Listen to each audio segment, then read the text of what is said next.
Imagine a world without Christmas. No twinkling lights, no carols, no presents beneath a decorated tree. For many, the holiday season means warmth, joy, and inescapable tradition.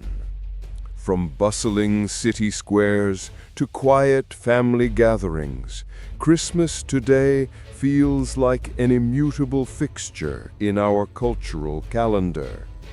We take for granted its presence, its rituals, and its widespread acceptance. But what if this cherished holiday, so deeply woven into modern life, was once deemed illegal? What if, centuries ago, celebrating Christmas was considered a sin, an affront to deeply held religious convictions, punishable by law? To understand this extraordinary historical reversal, we journey back, not to a whimsical winter wonderland, but to a very different 17th century England. Forget today's vibrant consumerism and cheerful secularism. Instead, picture a landscape steeped in austere religious fervor, where rigid moral codes sought to cleanse society of perceived idolatry and excess. This was an era defined by profound social and political upheaval, a time when fervent Protestant reformers, known as Puritans, rose to prominence, seeking to purify the Church of England and English society itself. For these zealous reformers, traditional Christmas festivities with roots in pagan revelry, feasting, and boisterous indulgence were an abomination.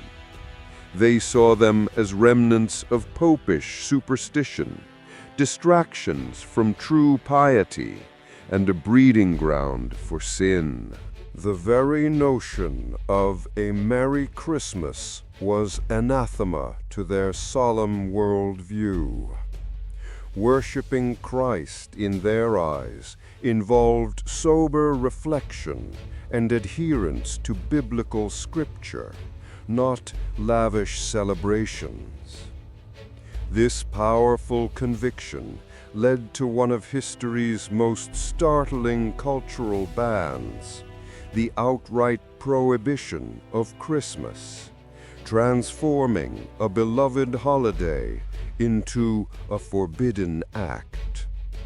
This is the forgotten story of how Puritans attempted to erase Christmas from the calendar and from the hearts of an entire nation.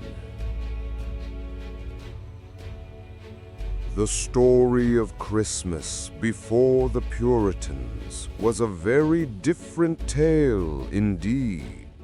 Far from solemn reverence, the medieval and early modern English countryside erupted each winter into a riot of boisterous celebration. These were not simply religious observances, but deeply ingrained community rituals, heavily influenced by ancient pagan traditions that marked the winter solstice. For centuries, across what was known as Merry England, the 12 days of Christmas were a period of unrestrained festivity, often stretching from Christmas Eve well into January. Villagers, freed from the arduous agricultural labor, would transform their homes and hamlets into vibrant stages for communal joy. Feasting was central. Tables groaned under the weight of roasted meats, pies, and vast quantities of ale and cider. Feasting was central. Tables groaned under the weight of roasted meats, pies, and vast quantities of ale and cider. Food, scarce for much of the year, was consumed with joyous abandon. But beyond the gluttony, the heart of these celebrations lay in their vibrant public spectacles. Mummers, masked performers, enacting ancient folk plays, would parade through the streets, their antics often bordering on satirical and unruly. Mummers, masked performers, enacting ancient folk plays, would parade through the streets, their antics often bordering on satirical and unruly.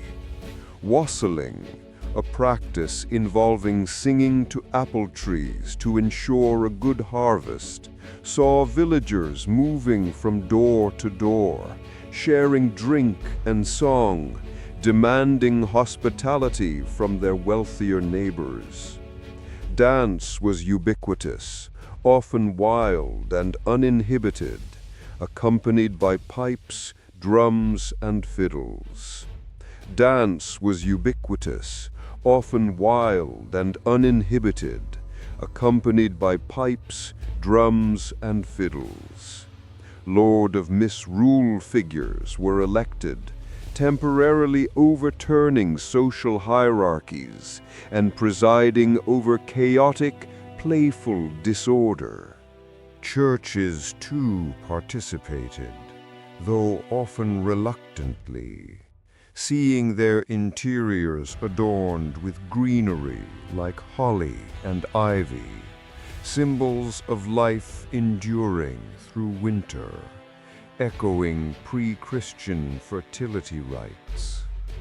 This was a world where the sacred and the profane mingled freely, where spiritual devotion often fused with boisterous revelry. It was a time of communal bonding, of releasing inhibitions, a stark contrast to the austere piety that would soon sweep the nation. This merry England, vibrant, noisy, and unashamedly joyous, was the very antithesis of the Puritan ideal. Its deeply rooted customs, passed down through generations, represented everything the reformer sought to eradicate. The clash was inevitable, a collision between centuries of ingrained merriment and a burgeoning movement determined to reshape society in its own devout, unsmiling image. As the vibrant chaos of merry England unfolded, a starkly different worldview began to coalesce, slowly but surely eclipsing the boisterous revelry. This was the age of Puritanism, a religious reform movement deeply rooted in a desire for moral purity and a strict adherence to biblical interpretation. For the Puritans, the traditional Christmas celebrations, with their raucous feasting, pagan adornments, and often unruly behavior, were nothing short of an abomination. They viewed such festivities as remnants of Catholic popery and pagan idolatry, utterly devoid of true Christian piety. Preachers across England, their faces etched with solemn conviction, thundered from pulpits against the perceived excesses and sins of Christmas. They saw the greenery, holly, ivy, and mistletoe as symbols of heathen superstition, not sacred decoration. The feasting, the drinking, the gambling, and the wild dancing were condemned as gluttony and debauchery, distractions from sober reflection and spiritual devotion. For them, December 25th was not a divinely ordained holiday, but an arbitrarily chosen date, unmentioned in Scripture, and therefore lacking any sacred authority. To elevate it above other days was seen as idolatrous. Their rigid theology demanded a reformation not just of the Church, but of society itself. Every aspect of life, from governance to personal conduct, was to be brought under the purifying lens of God's law.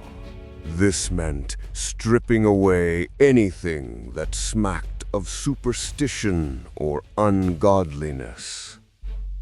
The Puritan ideal was one of austere piety, diligent work, and constant self-examination.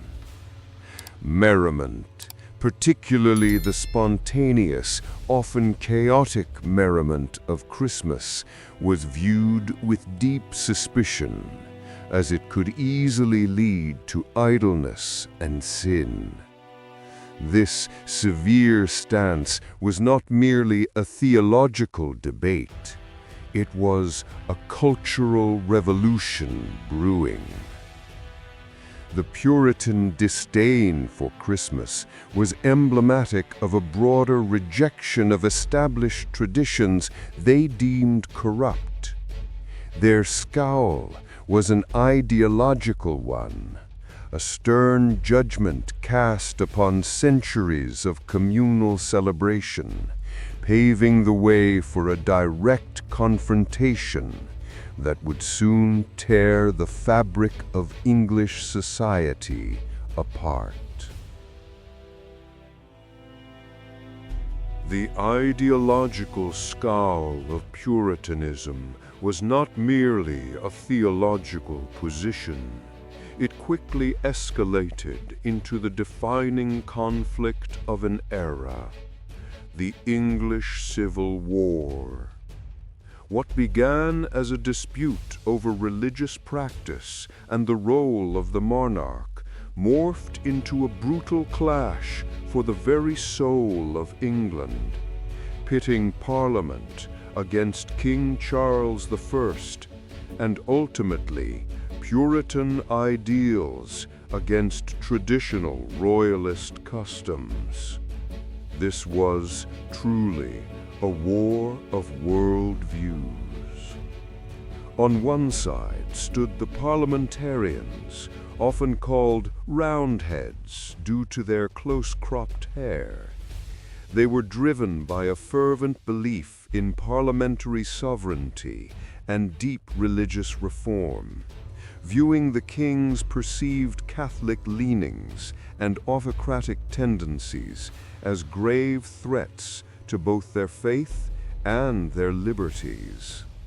Many were staunch Puritans, for whom the abolition of popish holidays like Christmas was not an isolated act, but an essential part of a larger divine mandate to purify England.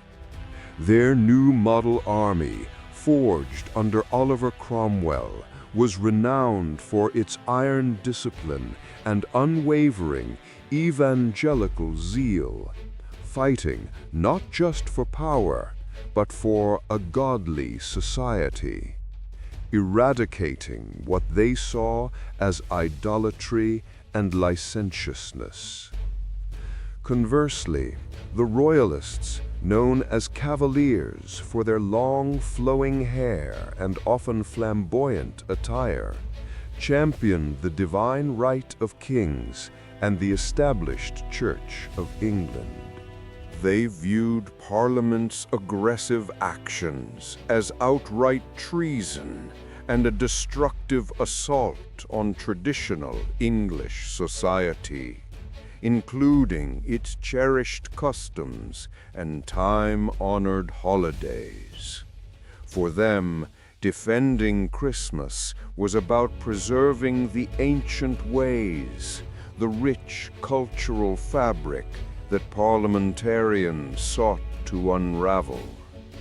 Their diverse forces, comprising gentry and loyal commoners, fought fiercely to uphold the monarchy and the traditional social order. The English landscape transformed into a vast battleground, from the ancient stone walls of besieged towns like Oxford to the muddy, blood-soaked rural fields of Marston Moor. Families were tragically torn apart, communities deeply divided, and the very concept of English identity was fragmented. This was no mere political or military struggle. It was a profoundly personal war of competing worldviews, where differing interpretations of faith, liberty, and tradition were violently contested. The Puritan ban on Christmas was a potent symbol of this profound ideological schism, a stark manifestation of their desire to reshape society from the ground up, clashing head-on with those who clung fiercely to the past. The eventual victory of Parliament would usher in a period of unprecedented social and religious austerity, where the simple merriment of Christmas would become a subversive act. Following the parliamentarian victory, the ideological conflict that engulfed England found its legislative expression. The Puritan-dominated Parliament, now firmly in control, wasted no time in reshaping English society according to its strict religious doctrines. For years, they had railed against what they saw as pagan origins and popish excesses of Christmas, viewing its revelry and feasting as an affront to true piety and a distraction from solemn religious observance. The stage was set for the eradication of what they considered a fundamentally un-Christian holiday. On June 24, 1647, Parliament issued an ordinance unequivocally abolishing the observation of Christmas, Easter, and Whitsun. The decree stated in no uncertain terms that these days were to be observed as days of fasting and prayer, and that no markets be kept upon any such day, nor any shops opened. This was not merely a suggestion, it was law, backed by the full weight of the state. Further, in 1652, another act formally declared that no day hereafter to be observed as a holiday, explicitly targeting Christmas and ordering that shops remain open and business proceed as usual. To the Puritans, a true Christian should spend such a day in prayer, reflection, and productive labor, not in vain and superstitious observances. The enforcement was swift and uncompromising. Town criers declared the new laws, and official decrees were posted publicly, often nailed to church doors or market crosses, serving as stark reminders.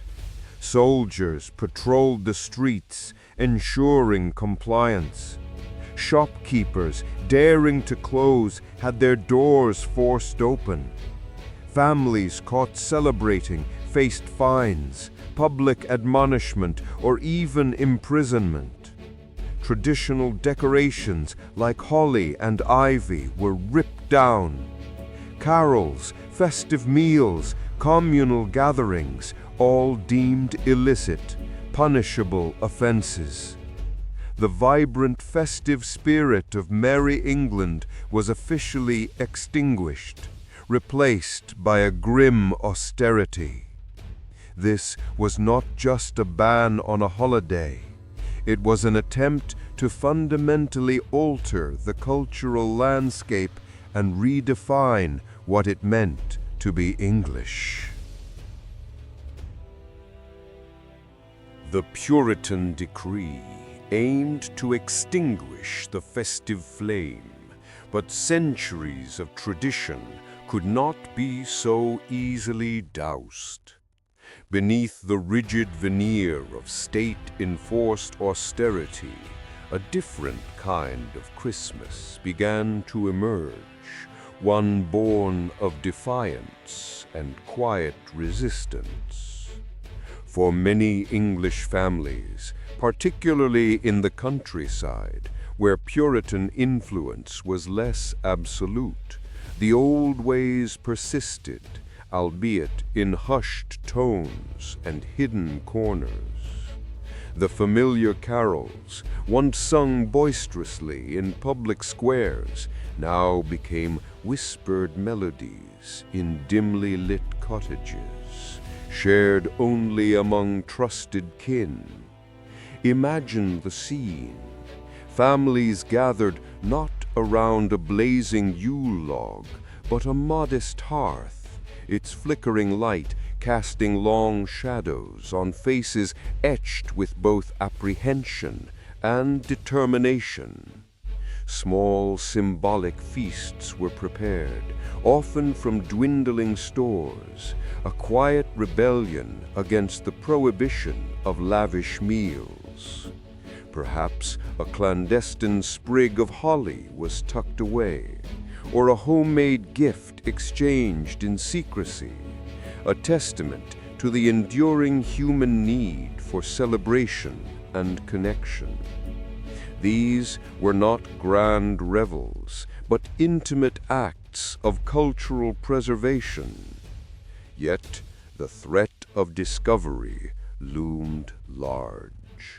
Puritan searchers or informers were ever present, patrolling villages and towns, their watchful eyes keen for any sign of popish idolatry or superstitious observance. Doors remained firmly shut, curtains drawn tight, as families risked fines, public shaming, or even imprisonment for daring to observe a banned holiday. The joy was mingled with a palpable tension, a constant awareness of potential intrusion.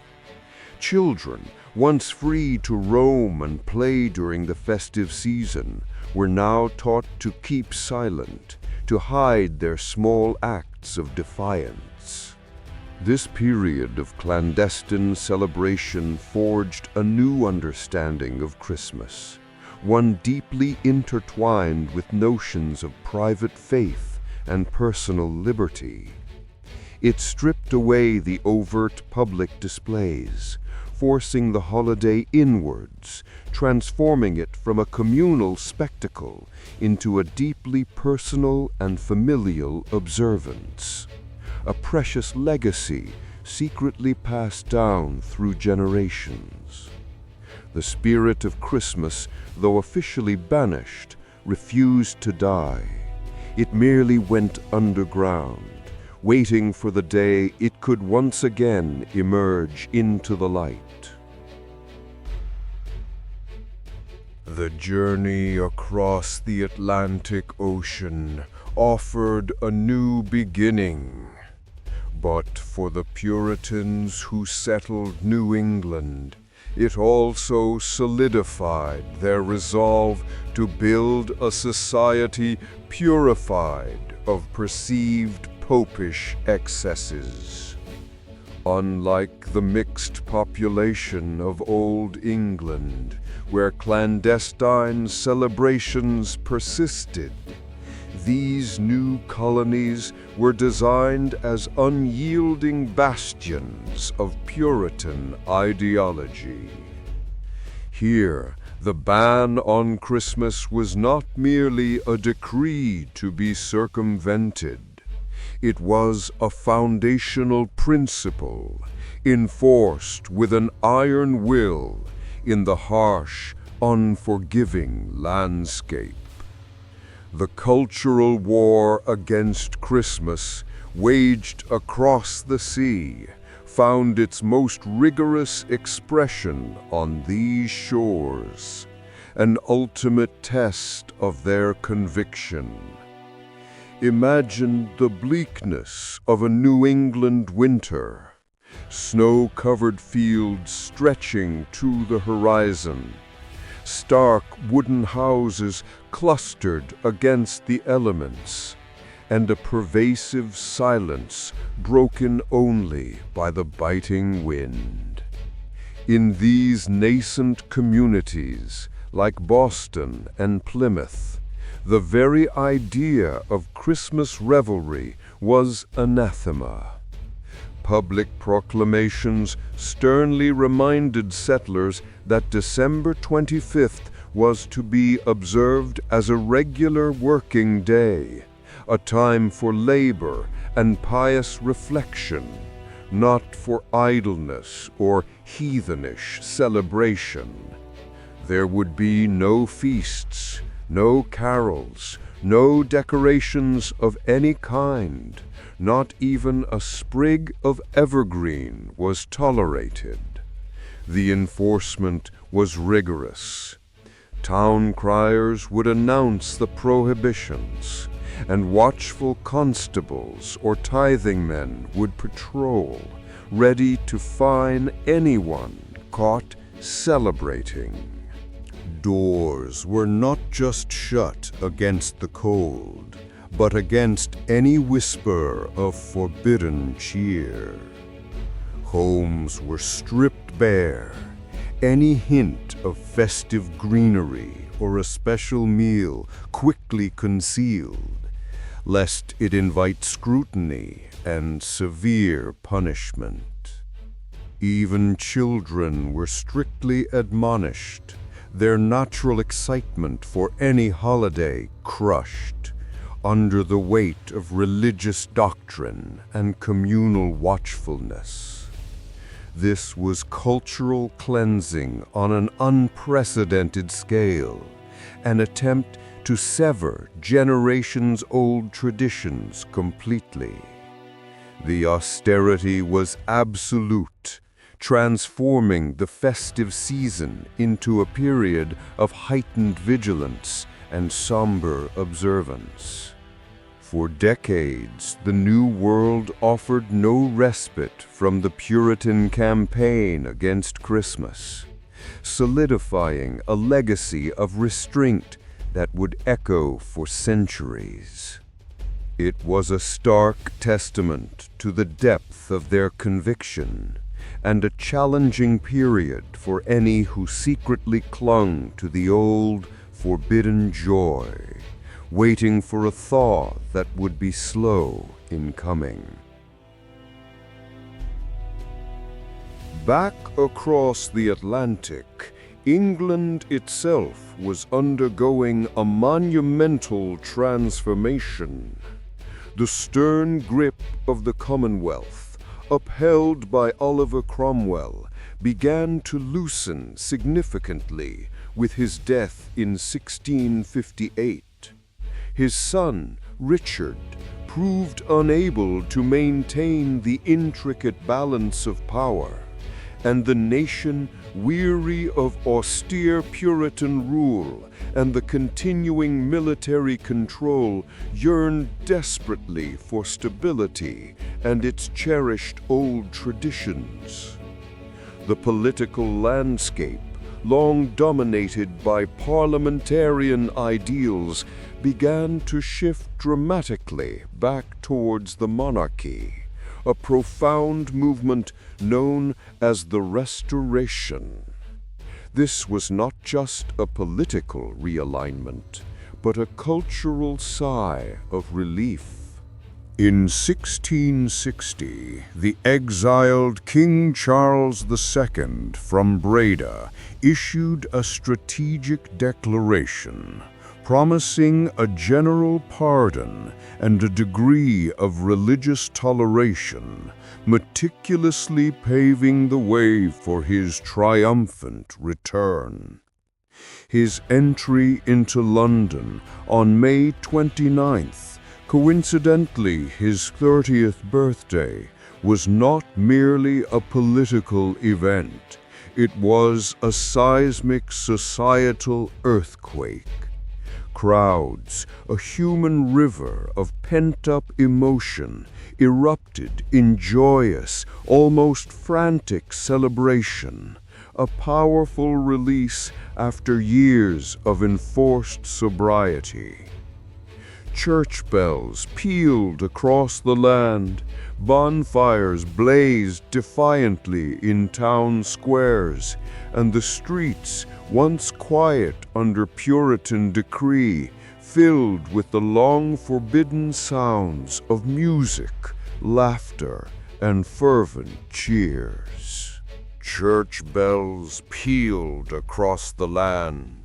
Bonfires blazed defiantly in town squares, and the streets, once quiet under Puritan decree, filled with the long-forbidden sounds of music, laughter, and fervent cheers.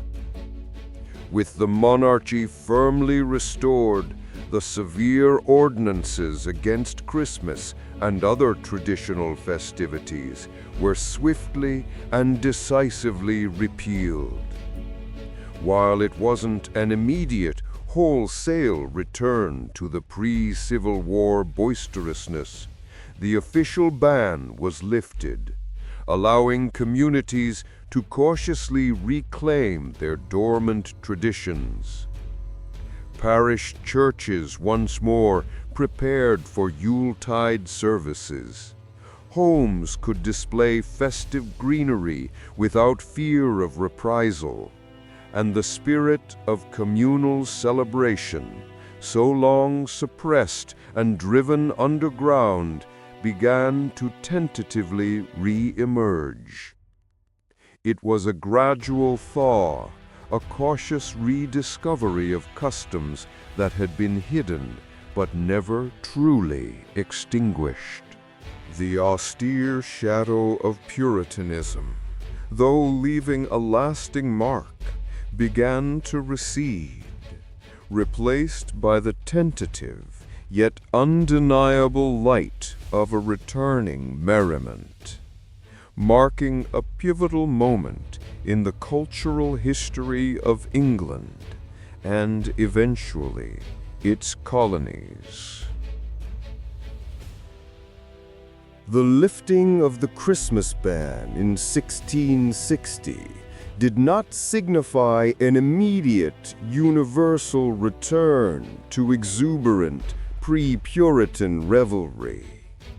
The Commonwealth's austere shadow had fallen long and deep, instilling a caution that lingered for generations.